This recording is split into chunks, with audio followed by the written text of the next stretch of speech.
இந்த பாருங்க வாழைக்காய் எடுத்திருக்கேன். இது கூட ஒன்று சேர்த்து பண்ண போகிறேன். என்ன பண்ணுறேன்னு பாருங்கள். உண்மையிலே செம்மையாக இருக்கும், செஞ்சு பாருங்கள். இது பாருங்க ஒரு கடாய் வச்சுருக்கேன். அதில் எண்ணெய் ஊற்றிக்கலாம்.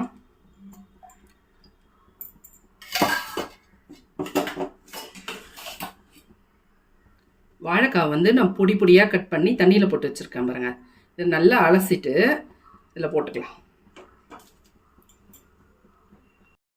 எண்ணெய் காஞ்சிருச்சு. கொஞ்சம் கடுகு உளுத்தம் பருப்பு போட்டுக்கலாம். கடுகு பொரிஞ்சிருச்சு. இப்போ கொஞ்சமாக கருவேப்பிலை போட்டுக்கலாம். ஒரு சின்னதாக ஒரு வெங்காயம் கட் பண்ணி வச்சுருக்கேன். இந்த வெங்காயத்தை இது கூடவே போட்டுக்கலாம்.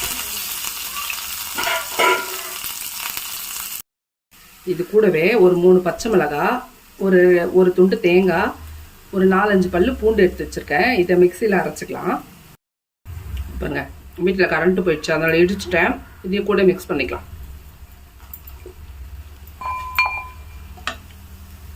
நம்ம கட் பண்ணி வச்சுருக்கோம் இல்லையா, அந்த வாழைக்காவை கூட போட்டுக்கலாம்.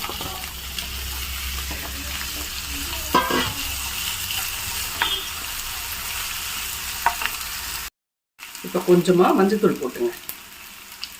தண்ணி ஊற்ற வேணாம், இந்த எண்ணெயிலே வெந்துடும்.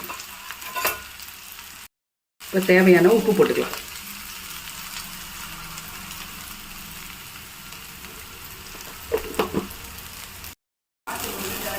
கொஞ்சம் பொறுமையாக அப்படியே திருப்பி விட்டு வேக வச்சுக்கோங்க. ஏன்னா தண்ணி ஊற்றலை, நம்ம எண்ணெயிலேயே வேக வைக்கிறோம். அதனால் கொஞ்சம் பொறுமையாக வேக விடும். இப்போ பாருங்க நல்லா வெந்துருச்சு. இப்போ வந்து 2 முட்டையை இதில் உடச்சி ஊற்ற போகிறோம்.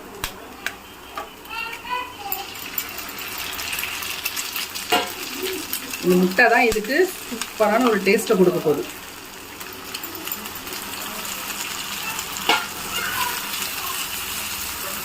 அப்படியே மிக்ஸ் பண்ணி விட்டுங்க.